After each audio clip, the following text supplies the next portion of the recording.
You. At Central Illinois Outdoors with me, Jared White, we want you to be a part of the program as well via the Archer's Alley Catch of the Week. Each week, we'll select one of your pictures submitted at centralillinoisoutdoors.com and invite you to tell your story of the great outdoors. We're looking for your kid's first catch or even your first big buck. There's a simple, easy form you can fill out on your phone or computer at centralillinoisoutdoors.com. Send us your story, send us your pic. centralillinoisoutdoors.com and the Catch of the Week, brought to you by Archer's Alley, North 22nd Street in Decatur. Clinton Maroon Live play-by-play this season on WHOW, the Big 1520 daytime, 92.3 FM in DeWitt County, and 106.5 in Bloomington, Normal, all the time. Plus streamed at DeWittDailyNews.com, on the WHO mobile app, and Amazon Alexa. Plus, tune in for a best of Clinton sports broadcast every Saturday morning at 10. All brought to you by Baum Chevy Buick, Clinton Athletic Boosters, Clinton Community YMCA, Mid-State Eye, and Grimsley's Flowers. It is 8 minutes after 7 o'clock here on this Tuesday morning. We start the new day under cloudy skies, 37 degrees. It feels like 30 outside here this morning. Makes a difference. Here's your regional weather. I have to be honest, it actually kind of feels a little better than 37 outside, but I don't know. I guess I could be just a little off today. At any rate, rain likely throughout the day today. East to southeast winds at 15 to 25 miles an hour. New rain tonight between 1/2 and 3/4 of an inch. Patchy fog tonight, otherwise cloudy, lows in the mid-30s. More rain showers on Wednesday. Temperatures in the lower 40s. Northwest winds calm from the east in the afternoon on Wednesday. Rain likely to continue in the overnight Wednesday. Lows in the lower 30s. New rain less than 1/10 of an inch Wednesday night. Thursday, partly sunny, temperatures in the lower to mid-40s. Friday, partly sunny, a high of 50 degrees. And for your New Year's Day, Saturday, rain likely early, cloudy, temperatures in the lower to mid-40s. Across the area on this Tuesday morning, cloudy skies with some rain creeping into central Illinois. It's 36 in Bloomington, 36 in Hayworth, 35 in Leroy, 36 in Farmer City, 37 in Champaign, 38 in Monticello, 39 in Decatur, 38 in Mount Pulaski, 37 in Lincoln, 40 in Springfield. It's 36 in Peoria. 37 overcast in Clinton, feels like 30 outside. Southeast winds at 10 to 15 miles an hour, 81% humidity, 10 miles of visibility on this Tuesday. Weather anytime is at DeWittDailyNews.com. From regional radio, DeWittDailyNews.com, and the WHOW app. This is local information making a difference. Thanks for being with us this morning. Coverage of news is brought to you by Baum Chevrolet Buick in Clinton, your Silverado headquarters. The DeWitt County Board has held many discussions regarding Marina property, and one was at its latest meeting. Board Chair Terry Ferguson told Regional Radio on the WHOW Morning Show Monday, the Marina Committee has been working to sell 75 acres of surplus property. He says, though, there are a lot of hoops to jump through, especially when selling county-owned property. The Marina Committee's been making plans to sell off 75 acres of the surplus property that we've got out there to utilize the funds to improve the marina. It's quite a process dispensing with county-owned property. You got to properly enter into an agreement with an auctioneer to auction it off. We've got to have it appraised so we know the value of it. We got to get a fair market value for it if we sell it. You know, there's just a lot of details to go through.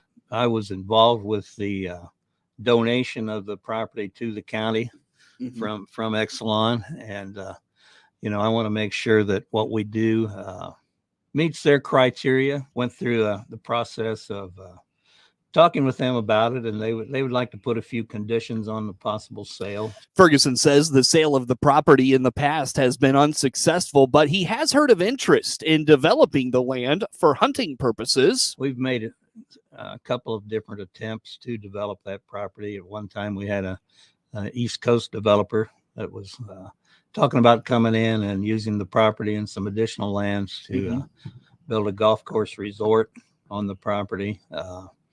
That fell through with the market crash of 2008, when Mm-hmm. that bubble broke, that disappeared, and we haven't heard anything out of those people since. DCDC had put the word out that the property could be available, and didn't get any takers. But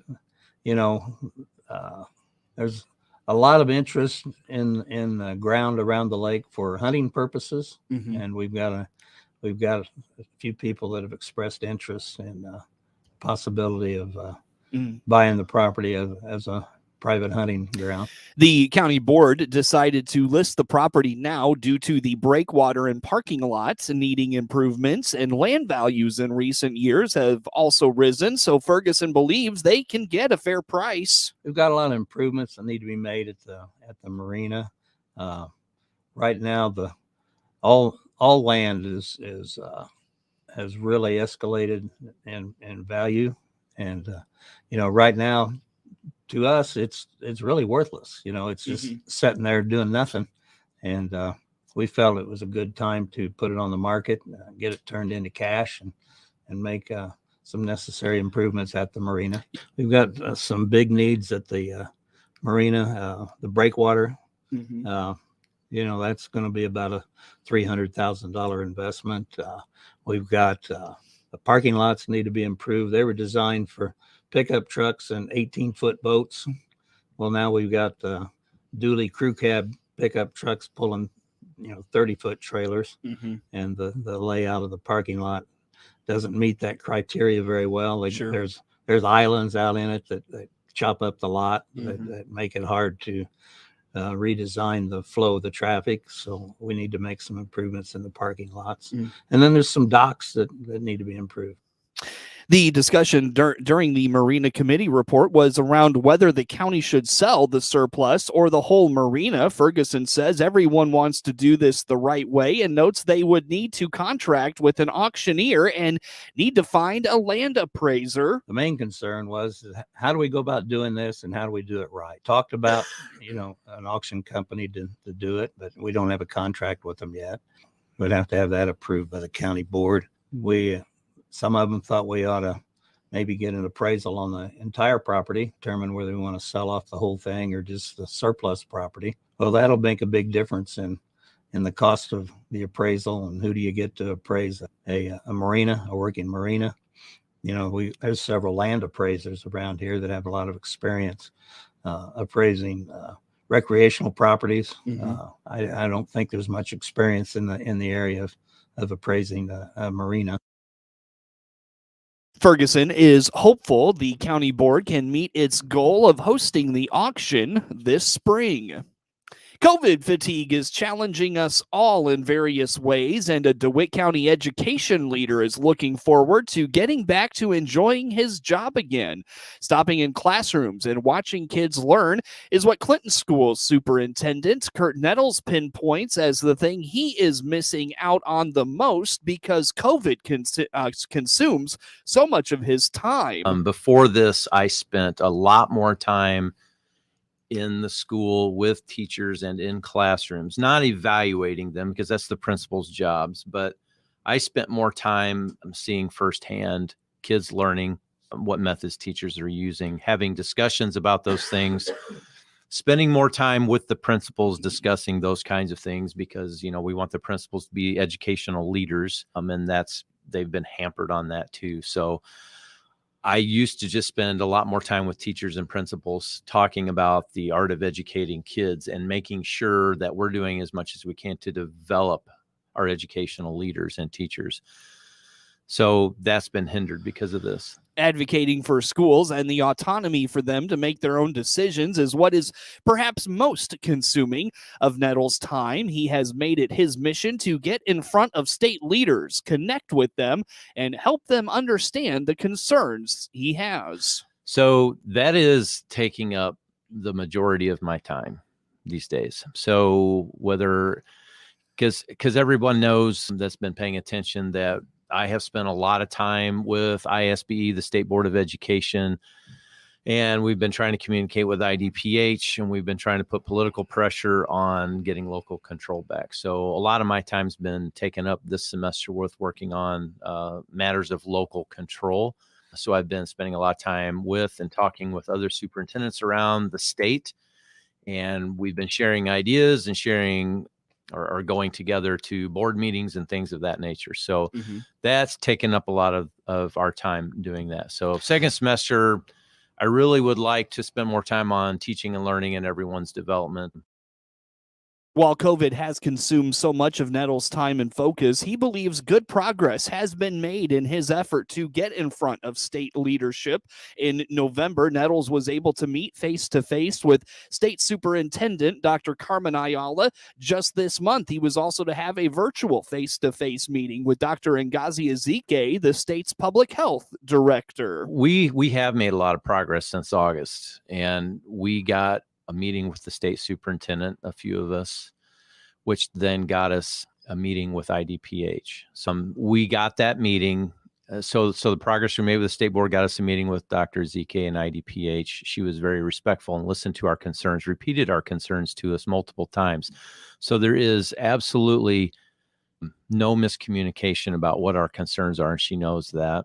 I think that what a lot of us have assumed is true is that they don't really understand downstate Illinois at all. They don't understand how we think. They don't understand what we want to do. And it's not just schools, it's everything. And when they actually come down and witness it, they're a little bit amazed. Just amazed that we don't do things down here the way they're doing them up. We're working on that. We want to continue communicate with them, but if we need to go to our own mitigation plans at some point, that's an interest that we all have. Some Central Illinois superintendents and their school boards have begun exploring their own mitigations as correspondents from the state of Illinois have been lacking from their perspective. It is 18 minutes after the hour here on this Tuesday morning. Again, we start the day under cloudy skies. It's 37 degrees and a wind chill of 30 this morning.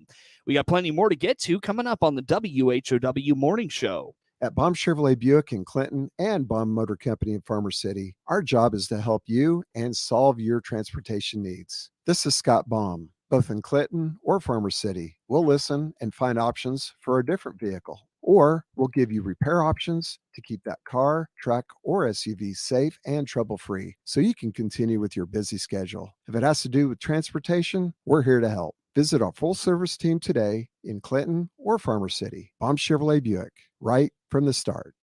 It is 19 minutes after the hour this morning. Again, I'm Seth Lawrence with you folks today for this expanded local newscast. The state of Illinois is ramping up healthcare as the need for COVID testing and booster shots is peaking. Governor J.B. Pritzker says the White House is going to offer up a 500 million rapid tests, and Illinois will receive its share of those tests. Pritzker notes the past experience of the state's mass testing and vaccination sites will provide the path forward to test more residents and get more shots to those wanting a booster. We're doing hundreds of smaller sites all across the state, and assisting local health departments, which had been providing a certain level of vaccinations with staffing that allows them to do even more. So whatever you want to call it, we could call them all mass vaccination sites. But from my perspective, what we're doing is expanding by tens of thousands the ability for people to go get boosters and get vaccinated during this time when there is high demand. Pritzker provided a COVID update for the first time in a few weeks on Monday. Governor Pritzker also says how the pandemic continues into 2022 depends on all of us. The daily total for new cases hit a record high last week, and as of last night, more than 4,700 people were in the hospital battling COVID. The vast majority of those hospitalized have not been vaccinated, potentially affecting others, says the governor. If you are unvaccinated and you get very sick, you'll be filling a bed that would have been available for your ailing spouse or your parent or your child or someone else's child, someone with cancer or a heart attack or seriously injured in a car accident. The key to getting through the surge is to get your shots, according to Public Health Director Dr. Ngozi Ezike. Admittedly, nothing is 100%. No vaccine is 100%. But if you can significantly, drastically reduce your chance of being hospitalized or dying Why wouldn't you avail yourself of that opportunity? 4 out of the 11 regions of the state have less than 10 ICU beds currently available. Nearly 68% of those eligible are now fully vaccinated. Close to 3 million booster shots have been administered. The FOID card process should be more convenient come January 1. The Illinois State Police are announcing some changes as part of a new law, says Trooper Josh Robinson. For example, new cards for voids are going to be printed without an expiration date, which is something that's never happened before. So instead of having to renew them periodically every so many years and pay that renewal fee, now they're just going to be non-expiring. If the FOID card holder has a valid concealed carry card, they will be issued a combined FOID and CCL card. Basically, instead of having two separate cards, paying two separate fees for renewals, you will just have one combined card, and that takes up less wallet space, and it saves the holder money, and it's just easier to keep track of. And as Robinson mentioned, a current FOID card current FOID card expires, but the CCL is still valid, the FOID card will be automatically renewed, and there will be no fee charged. An active weather pattern is brewing this week in Illinois. Timothy Gross with the National Weather Service in the Quad Cities has more. We're going to have two systems impacting us this week with another one on New Year's Day, but we're going to see some above normal temperatures continue through at least Tuesday, and then we're going to return to near normal temperatures, a little bit cooler to finish out the new year. But the two storm systems that's going to impact the region, one of which is going to occur on Tuesday during the morning. And it's looking like this system is going to bring us a chance early in the morning of some rain, potentially freezing rain mix briefly around 8 to 9 a.m. in the morning. Before that lifts further north and it changes back over to rain. It'll be breezy with some wind gusts as high as 35 miles an hour. Does look like we're going to see some precipitation during the day on Tuesday. Good chance of seeing about 1/4 of an inch of rain. But the ice accumulations that we're expecting is just a very light glaze. Again, right around 8 a.m., which may impact the morning commute. And the other one system that's expected to potentially impact our area is going to come across on Wednesday during the day. A weak system is going to track through the region, maybe giving us a dusting of light snow. Not really anticipating much impact with that system for Wednesday. Gross says there is potential for winter weather advisories to be posted north of I-80. The black vulture population has increased in Illinois in recent years, most notably in the southern part of the state. An update from DNR Resources DNR Director, I should say, Colleen Callahan. And if you're a livestock producer, those birds can often prey, as we know, particularly on young livestock. It means injury, sometimes even death, but either way, it means a financial loss to the livestock producer. So in conjunction with Farm Bureau, we have now gotten to the point where Farm Bureau has a statewide depredation permit for black vultures, working with the U.S. Fish and Wildlife Service and working with those services and the federal entities that do permitting. There'll be sub-permits to livestock producers who are experiencing those issues with the black vultures on their land.